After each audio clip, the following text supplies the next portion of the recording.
Россия сегодня осуществила массированный ракетный террористический удар по территории Украины. Чего страна-агрессор пытается достичь и как привлечь к ответственности Россию? Какие есть инструменты? Об этом сегодня говорим с экс-сотрудником КГБ и службы внешней разведки Сергеем Жирновым. Сергей, здравствуйте. Добрый вечер. Вот сегодня, как я уже сказала, россияне совершили массированный удар по территории Украины. Ударили по детской больнице, по роддому. Чего российские террористы пытаются достичь вот такими ударами? Они сейчас бьют уже по гражданским, не просто по гражданским, а по детям в медицинских учреждениях. Ну, в общем, здесь ничего нового нету, потому что они с этого начинали, потому что мы все помним роддом в Мариуполе. Вот тогда эти кадры шокировали весь мир. Новые кадры тоже шокируют весь мир. Вы знаете, у меня такое впечатление, что это Путин отвечает на поездку Орбана. Да, отвечает на поездку Орбана, и между визитом Орбана и приездом индийца Моди в Москву это проверка на вшивость на самом деле Моди. Потому что на самом деле премьер-министр Моди после таких вещей, а он не может быть не в курсе того, что происходит в мире, у него есть Министерство иностранных дел, которое явно ему должно было сказать, что там происходит в Киеве, он должен был, по крайней мере, сделать какое-то заявление и отмежеваться от этого и сказать, что мой визит совпал трагически с такими кадрами и так далее. Вот мы послушаем, скажет он что-нибудь или не скажет. Если не скажет, то Моди перестает быть приличным человеком вообще. Если говорить о том, что сейчас очень много идет в информационном пространстве разговоров о мирных переговорах и о том, какие условия предлагает там Россия, я имею в виду вот эту вот капитуляцию, о которой она сейчас говорит. Вот если речь здесь идет о том, что таким образом Украину хотят склонить к этим переговорам, то каким образом россияне отслеживают настроение украинцев после таких атак? Делают ли они это через информационное пространство или как это происходит? Это очень сложно сказать, потому что вообще социология в Российской Федерации как бы не очень хорошо. У них у самих нет своей социологии, поэтому они, в общем, ее как бы... Это наука, которая, я так понимаю, что не приветствуется в Российской Федерации. Вот. Единственное, что когда речь идет об Украине, то их социологию выясняет, скорее всего, служба внешней разведки, Главное разведывательное управление Генерального штаба. То есть у них вот такие социологические службы, мне кажется. Вот. Ну и потом Путину говорят до сих пор, рассказывает про Украину все Медведчук, даже тот самый Медведчук, который уже очень давно не был в Украине, который, естественно, если он там окажется, то он окажется за решеткой. Вот. Ну, в общем, для Путина, я так думаю, что это довольно мало важно. Потому что он просто для себя считает, что вот если бомбить мирную инфраструктуру каждый день или там каждую неделю, то когда-нибудь наступит усталость людей.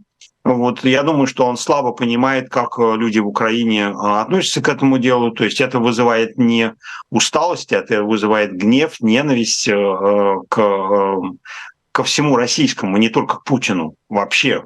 И то есть это закрывает полностью на будущее любые взаимоотношения даже с новой Россией надолго после того, как Путина там не станет. Ну вот, собственно говоря, знаете, вот тут есть какая-то двойственность, потому что, с одной стороны, Путин выставляет свои условия, вот эти вот капитуляции Украины, и говорит всему там цивилизованному миру, что вот смотрите, есть условия, и давайте их там будем обсуждать. И с другой стороны, он вот совершает такую атаку. В то время как тот же Орбан сейчас находится в Китае и обсуждает, опять же, как решить вопрос войны в Украине. Это очень странная такая позиция. Я не совсем понимаю, зачем вот Кремль сейчас совершил эту атаку. А вообще обычную человеческую логику трудно искать в Кремле. Это не только вы не понимаете, это давно многие люди не понимают. Потому что вообще есть вещи, которые совершенно несовместимы. Действительно, есть вещи, вот, которые, так сказать, Путину вроде бы, казалось бы, ему это абсолютно невыгодно сейчас именно в плане там, только что поездки Орбана, там, с китайцем каких-то переговоров и так далее. Вот. С другой стороны, для Путина есть другая логика. Вот если мы абстрагируемся от нормальной человеческой логики, да, то я вам напомню, что ведь у него же была какая вещь. Он выдвигает ультиматум, говорит, если вы не согласны, то в любом случае следующее предложение будет хуже. Вот. И одновременно он, значит, целенаправленно бьет по инфраструктуре украинской и по мирным людям. То есть у него своя собственная логика, и он вообще, мне кажется, что он давно перестал оглядываться на мировое сообщество, потому что ну, в общем, понятно, что западное сообщество его и так осуждает, и, в общем, ну, как бы еще больше осуждать его. Хотя это происходит, потому что на самом деле, вот когда Путин начал, например, наступление незапланированное на Харьков, то в результате он добился того, что западное сообщество разрешило Украине бить по российской территории.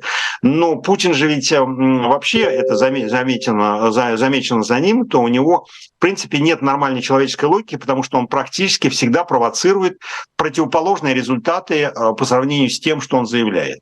И всегда получается противоположный результат, но это его не останавливает. То есть он, в принципе, либо психбольной, либо, ну, я не знаю, ну, либо и то, и другое. Вот вы знаете, мы часто говорим про ИПСО, но, наверное, не до конца понимаем, насколько это серьезный механизм. Как вы видите вот эту вот работу россиян в информационном поле по склонению Украине к путинским условиям капитуляции? Ведется ли она сейчас, и видите ли вы какие-то особенности, активизацию, может быть, в последнее время? Ну, она ведется вот такими путинскими заявлениями больше, да. Но вообще, когда мы говорим про ИПСО подразумевается, что это какая-то операция, которую разрабатывают люди, которые логично просчитывают, значит, цели ИПСО, которые просчитывают результаты ИПСО, которые говорят, вот если мы проведем то-то, то-то и то-то, то надеемся, что получится то-то и то-то и то-то. И как я вам только что сказал, что в результате получается противоположные вещи. Вот посмотрите, даже вот сейчас во время между первым и вторым туром выборов во Франции, вот по идее там, значит, набирал большие проценты национальный фронт или национальное объединение Марины Ле Пен, которое потенциально связано с Путиным там, и, так сказать, предрасположено к взаимоотношению с Путиным. И вот, казалось бы, по логике этой, вот если там была бы какая-то логика взаимодействия, то нужно было бы им молчать, потому что у национального объединения Марины Ле Пен были довольно хорошие перспективы на второй тур. И тем не менее, почему-то Министерство иностранных дел Российской Федерации вдруг публикует какую-то вещь, и вот та же самая Марина Ле Пен, когда она, значит, видит эту вещь в среду, во время, прям вот ей предъявляют это во время интервью по Первому каналу французского телевидения, она говорит, я этого не понимаю, это какая-то провокация, это вмешательство во внутренние дела.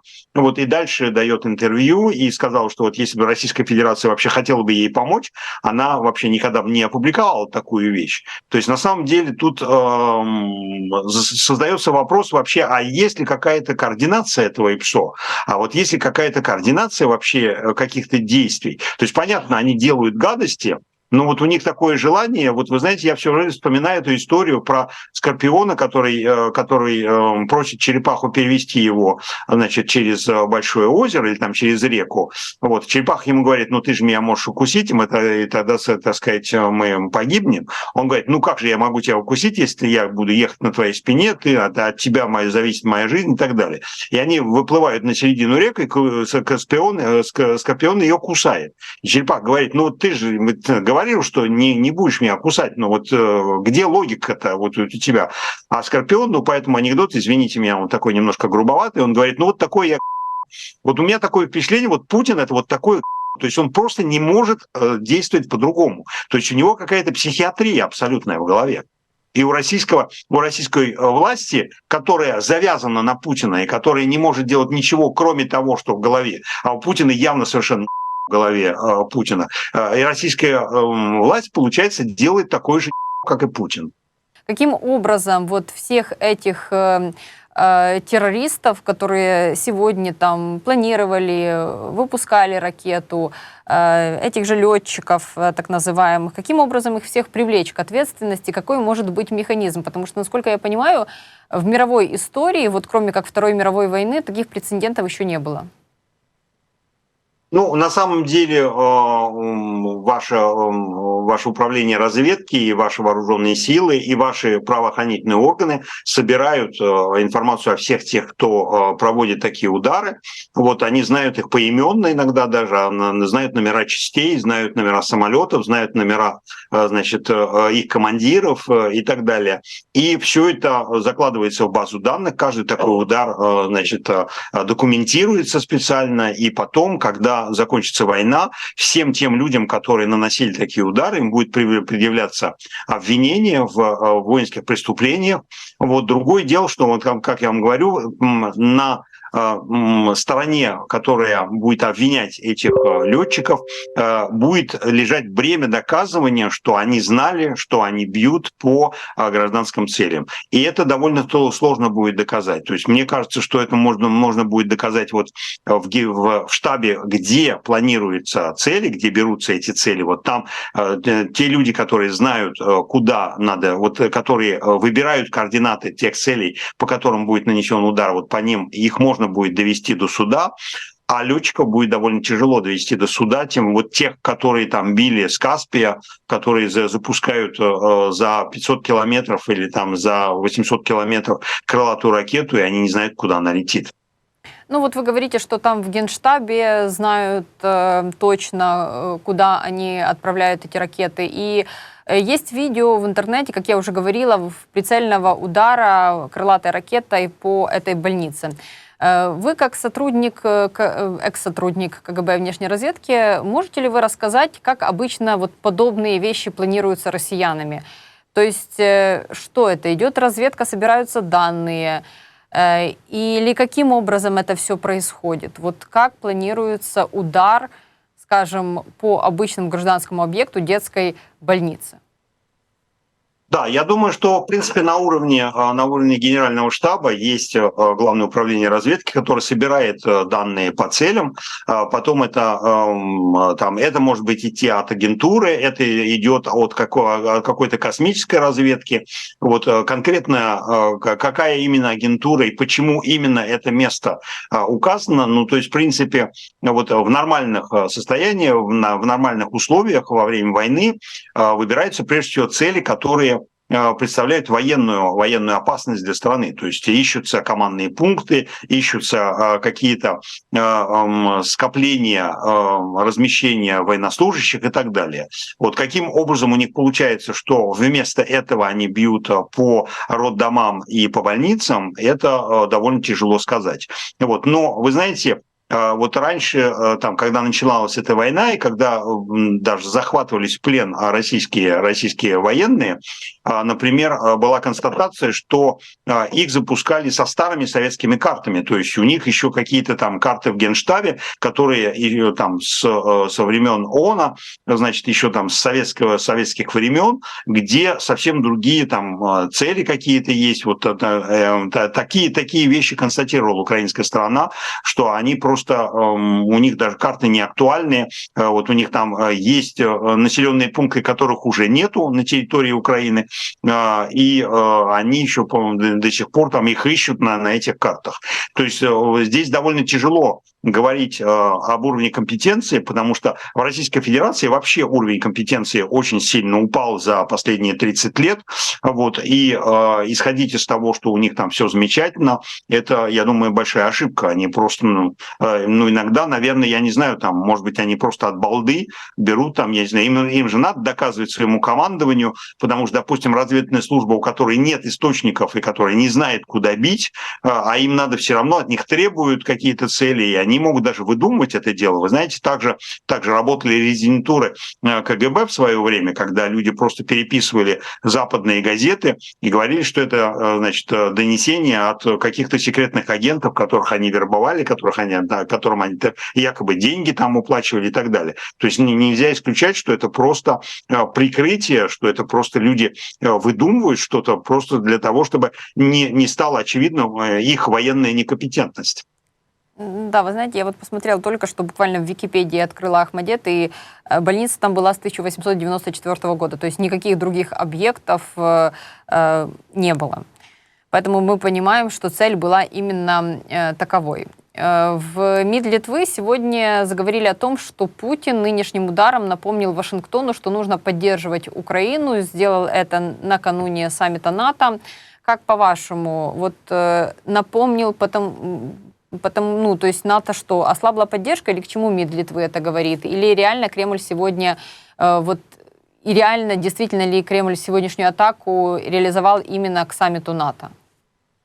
Ну, во-первых, конечно, последние все удары, такой удар, потому что он массированный, он дневной удар, то есть такого массированного удара по Киеву давно не было.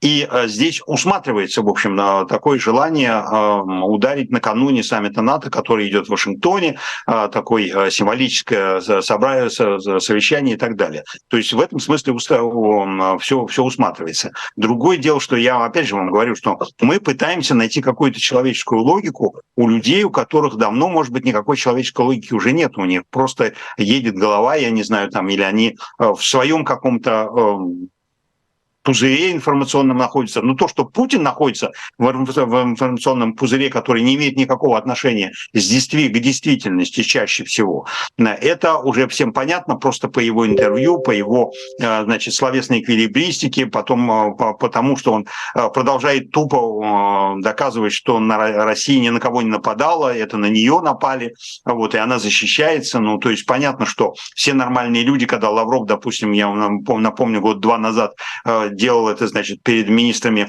иностранных дел большие двадцатки, там в зале просто смеялись люди, потому что они не понимают, как взрослые, большие, серьезные люди могут выходить и нести такой бред абсолютный. Вот. И поэтому вот мы там 2,5 года пытаемся разобраться в этом бреде, но это очень неблагодарная задача. Но то, что этот удар, с моей точки зрения, конечно, был приурочен к саммиту НАТО, это безусловно. Но с другой стороны, вот посмотрите, ведь у него все-таки идет переговоры индийского премьер-министра в Москве. То есть вот в принципе это возможность срыва таких переговоров с партнерами, которые, в общем, ну, скажем так, ищут поводы, чтобы помочь России. Она, наоборот, все делает, чтобы эти люди от нее открестились и сказали, что нет, вот мы к этому не имеем никакого отношения и так далее. То есть у Путина вообще ну, чаще всего это абсолютно контрпродуктивные вещи. И искать обыкновенную человеческую логику, ну, я, откровенно говоря, уже устал просто. Я не знаю, как это объяснять, потому что это просто психиатрия. Тут, знаете, вопрос еще в том, что с этим делать, если это психиатрия, потому что, опять же, видим, что пытается еще там тот же Орбан говорить о каких-то мирных переговорах, и он сейчас себя реально таким миротворцем назначил. Его просят остановиться, в Евросоюзе просят, Украина против такой активности, но Орбан вот сегодня он полетел в Китай. Встретился там с Си. Как вы считаете, чего пытается достичь вот это вот трио Венгрия, Россия, Китай? Нет, я бы сказал, что здесь нужно разделить сегодня. Никакого трио нету, потому что на самом деле Орбан просто пиарится сам по себе. То есть вот надо понимать, что этот человек это европейский Трамп. Орбан – это абсолютно такой же человек, как Трамп. То есть он на самом деле для него нет ничего важнее, кроме его собственной персоны, кроме того, чтобы привлечь к себе самому внимание. И он просто тупо использует факт, что Венгрия председатель в Совете ЕС, чтобы на себя взять функции, которые ему никто не давал. То есть ему не давали никакого мандата. И европейские институты, кстати, тут же подчеркнули, что он туда не ехал как председатель председательствующий в ЕС, это его абсолютно личная инициатива. Но надо понимать, кто такой Орбан. Вот так же, как и Трамп, человек непредсказуемый, Орбан, в общем, играет такую непредсказуемость, такую же непредсказуемость. Вот Трамп же говорил, что он, еще даже не будучи избранным президентом Соединенных Штатов, он прекратит войну. Просто Орбан пытается сделать то же самое. То есть он хочет на самом деле взять на себя роль Трампа. Другое дело, что он не понимает. Но вот сегодня президент Зеленский ему сказал, что вообще-то, значит, посредниками могут только быть страны, которые значимы по силе, то есть, грубо говоря, силу которых Российская Федерация и весь мир уважает. То есть это должны быть либо очень большие экономические страны, либо в военном плане в каком-то, либо там в политическом и геополитическом и так далее. Венгрия такой страной не является, поэтому все эти потуги Орбана – это абсолютно его личная инициатива. Ну, вот его принимают, потому что он, так сказать, как бы приезжает, он же везде пишет, значит, на бланке Венгрия председатель в Совете ЕС, вот, и за чистую монету Путину это нравится, Путин это подчеркнул, хотя одновременно Орбана дезавуировали все европейские институты и сказали, что нет, он ни в коем случае не представляет ЕС в этих поездках. Вот, но он сам себе пиарится, и, в общем, его личный пиар его устраивает.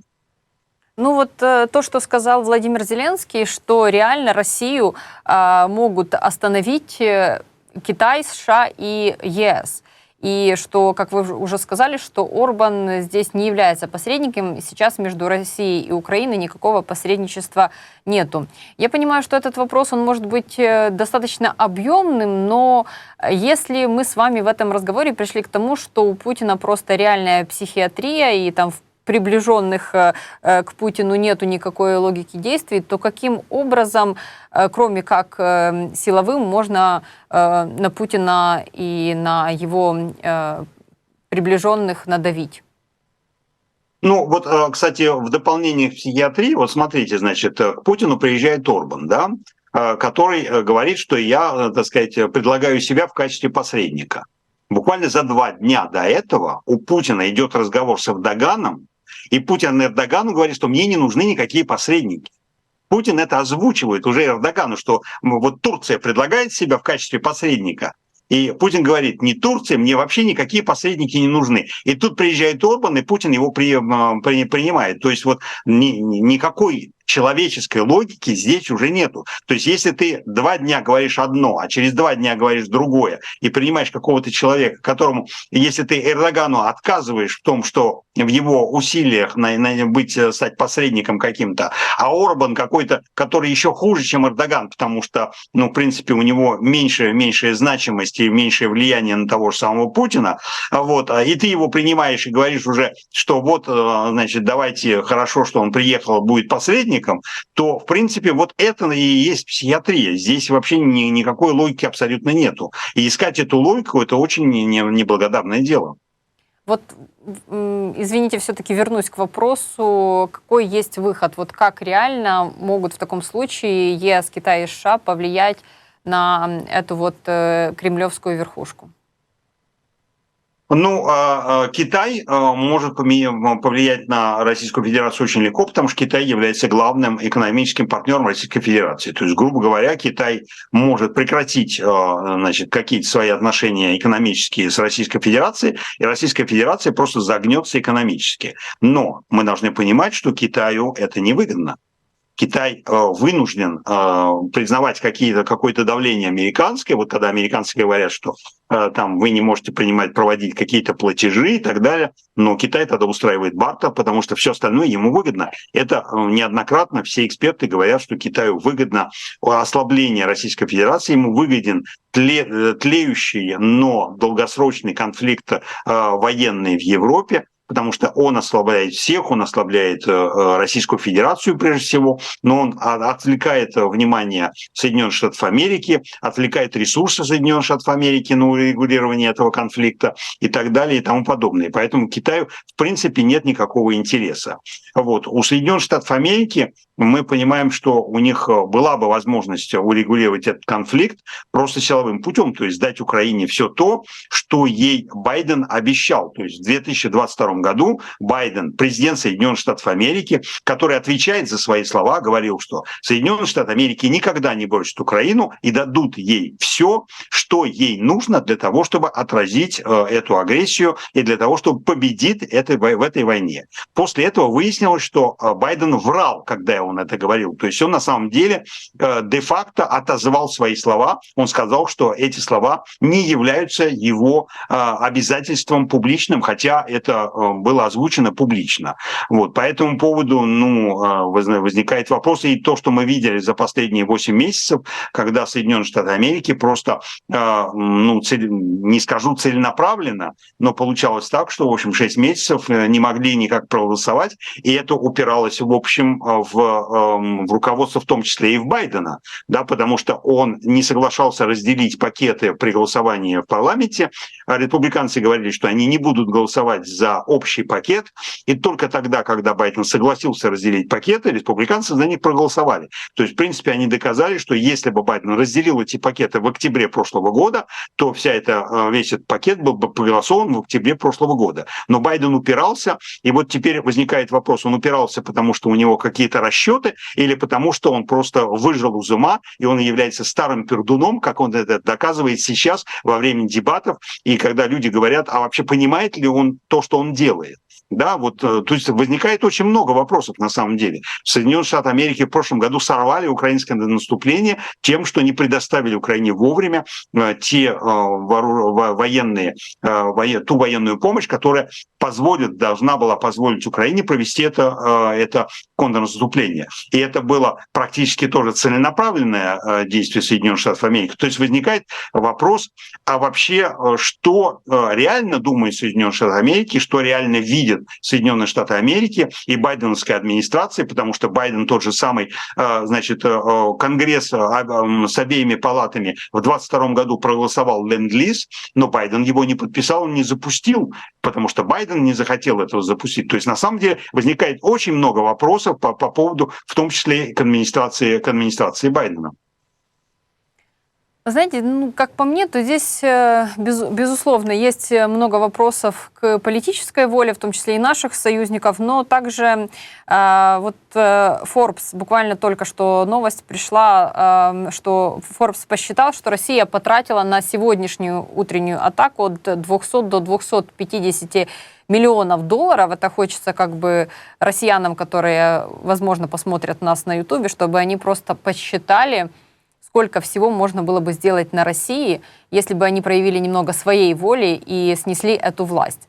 Но вопрос в другом. То есть понимаем, что санкции работают не настолько, чтобы вот нефтедоллары сейчас не помогали бить по территории Украины. То есть деньги у Путина есть, исходя из вот этих вот цифр. Ну, во-первых, эти деньги, это же не впрямую. То есть, на самом деле, санкции работают. У него, конечно, становится меньше нефтедолларов, но он же бьет старыми ракетами, не обязательно новыми. То есть, там у него есть какие-то советские запасы. У них есть до сих пор еще старые советские ракеты крылатые, которые не стоят никаких этих нефтедолларов. То есть, они лежат на складе, их просто надо достать из склада и тупо использовать для бомбежки по украинской территории. Вот. Но вообще, у россиян это тоже давным-давно доказано, у них есть явно совершенно когнитивный диссонанс, то есть они не рассматривают эти деньги как то, что могло бы пойти на их собственное благосостояние.